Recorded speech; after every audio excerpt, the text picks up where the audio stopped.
My name is Rachel. I'm 34, a senior accountant in Portland. I own a townhouse, drive a reliable Honda, and live a quiet life with my rescue dog, Pepper. To my family, I've always been invisible, or worse, convenient. My younger sister Isabel is 29. She's a lifestyle influencer with 230,000 Instagram followers who's never held a real job. She lives in a loft she can't afford, wearing gifted designer clothes. She's beautiful, charming, and my parents worship her. Growing up, Isabel's light cast me in permanent shadow. When I graduated summa cum laude, my mother nodded and went back to displaying Isabel's modeling photos. When I bought my first house, my father asked if I could lend Isabel money for rent. I said yes. I always said yes. For 8 years I've been the family ATM. It started small. $500 for Isabel's rent, $1,200 for my mother's dental work. Then it grew. My father's failed investment, $15,000. Isabel's car after she totaled hers, $8,000. My mother's credit cards from funding Isabel's Greece trip, $6,700. The total, $87,400. They never thanked me. When Isabel posted photos from Santorini, 12,000 people called her blessed. None knew I'd paid for half that trip. None knew I existed. 6 months ago, Isabel got engaged to Colin, a software engineer from a wealthy family. My mother called the next day asking for $10,000 for the photographer and flowers. I transferred the money. I didn't hear from anyone for 3 weeks. The invitation arrived with my name misspelled, Rachel instead of Rachel. I didn't correct it. The wedding was in late September. The Willowbrook estate sat on 20 acres with string lights and a ballroom full of chandeliers. I arrived alone in a simple black dress. My mother greeted guests without looking at me. "Your seat's outside, dear." We ran out of room. Outside. By the service entrance. I followed the signs past the ceremony space, past the cocktail hour, through a side door that smelled of industrial cleaner. My seat was a folding chair next to the dumpsters. A place card with my misspelled name sat on a wobbly TV tray. I stood there, hearing laughter and music from around the corner. 200 guests in a space I'd helped pay for. I sat down. The ceremony was beautiful, I'm told. I didn't see it. I sat outside listening to echoes of vows and applause. A catering staff member came out twice to throw trash. The second time she paused. "You okay, hon?" "I'm fine." She looked at my place card, then at me. "That's messed up." "Yeah. It is." Dinner began at sunset. I heard the DJ announcing the newlyweds, thunderous applause, clinking glasses. I sat in my folding chair wondering why I'd come. Then the door swung open. One of Isabel's bridesmaids leaned out. "Rachel, Isabel wants you inside for toasts." I followed her through the service hallway into the ballroom. The room was breathtaking. Every surface gleamed. Isabel looked like a princess in off-the-shoulder lace with a cathedral train. She stood next to Colin at the head table holding champagne. My parents sat beside them, beaming. Isabel tapped her glass with a fork. The room quieted. "I just want to thank everyone for being here tonight," she began, her voice sweet and practiced. "This day wouldn't be possible without the people who love me. My parents who gave me everything. My friends who make life beautiful. And," she paused, scanning the room. Her eyes landed on me standing near the back by the kitchen doors. Her smile sharpened. "To family who actually matter." Laughter rippled through the crowd. Light, polite, the kind of laughter that says we're in on the joke. I wasn't laughing. I looked at my mother. She was smiling, lifting her own glass. I looked at my father. He wouldn't meet my eyes. I looked at Colin. He was frowning slightly, like he'd just heard something he didn't quite understand. And I realized, standing there in a ballroom I'd helped pay for, wearing a dress I'd bought on sale because I'd given Isabel $10,000 for flowers, that I was done. I walked slowly toward the head table. Conversations hushed as I moved. Every eye in the room followed me. I reached the elaborate cake table, a 5-tier masterpiece decorated with sugar flowers and gold leaf, and carefully placed a small white box next to it. A gift box, wrapped in ivory paper with a silver ribbon. Then I turned and walked out. Through the ballroom doors. Through the hallway. Into the cool night air. Behind me I heard my mother call my name. I didn't stop. I was in my car, key in the ignition when my phone started ringing. My father. I declined. It rang again. My mother.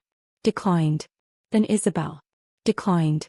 I drove home with the windows down, letting the night air pull the tension from my shoulders. I fed Pepper. Changed into sweatpants. My phone buzzed with a text from a number I didn't recognize. This is Colin. I need to speak with you. It's urgent. I stared at the message for a long time. Then I replied, tomorrow. Coffee. I'll send you a location. Another text came through almost immediately. Thank you. And Rachel, I'm sorry. I set my phone face down and waited. The box contained 3 things. First, a USB drive. On it, 8 years of financial records. Every transfer, every check, every text message from my parents asking for just a little help. Every receipt. Every bank statement. A spreadsheet with dates, amounts, and notes. $87,400 total, itemized and documented. Second, a letter. Handwritten on my personal stationery. Addressed to Colin. Dear Colin, congratulations on your marriage. I'm sure Isabel has told you about her life, her career, her independence, her success. What she probably hasn't told you is that much of that life was funded by me. For 8 years I have paid for her rent, her car, her credit cards, her trips, and yes, your wedding. The attached records show every payment. Your photographer? I paid half. Your flowers? I paid for those entirely. I don't expect repayment. I expect honesty. If you're building a life with my sister, you deserve to know who she is. Not the version she shows on Instagram. The real version. I hope you find happiness. I hope you find truth. Rachel. Third, a printed screenshot. One of Isabel's Instagram posts from 3 weeks ago. A photo of her engagement ring with the caption, "Built this life from nothing. So grateful for everything I've earned." 1,847 likes. Zero truth. Colin called me the next morning. We met at a coffee shop near my house. A quiet place with mismatched chairs and local art on the walls. He looked exhausted. His tie was loose. His hair, usually neat, fell across his forehead. I didn't know, he said immediately before I could even sit down. About any of it. She told me her parents paid for the wedding. She told me she was self-sufficient. She believes her own story, I said quietly. That's the problem. He ran a hand through his hair. I confronted her last night. After everyone left. I showed her the spreadsheet. He stopped, his jaw tight. She said you were lying. That you were jealous. That you made it all up to ruin her day. Did you believe her? No. He looked at me, eyes red-rimmed. I called your parents. Your father admitted everything. Said you'd always been generous and that Isabel didn't need to know the details. I wrapped my hands around my coffee cup. What are you going to do? I don't know. His voice cracked. I married her yesterday. I stood in front of 200 people and promised forever. And now I don't know who she is. She's someone who was never told no, I said.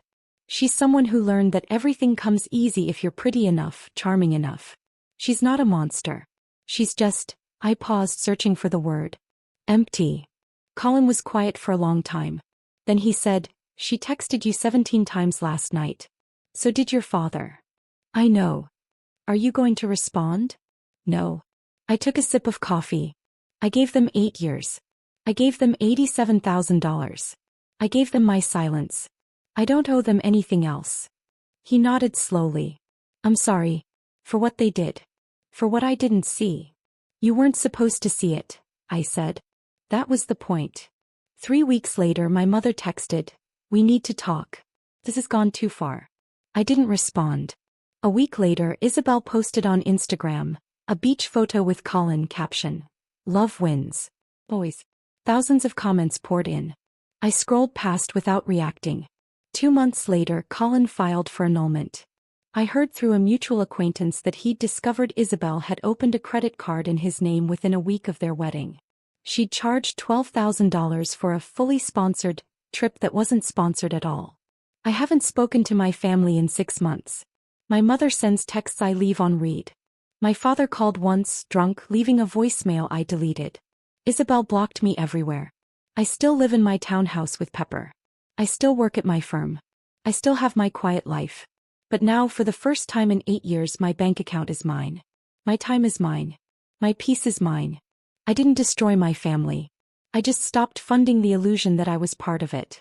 If you've ever been the invisible one, the ATM, the backup plan, the one whose name they misspell, know this. Walking away isn't cruelty. It's clarity.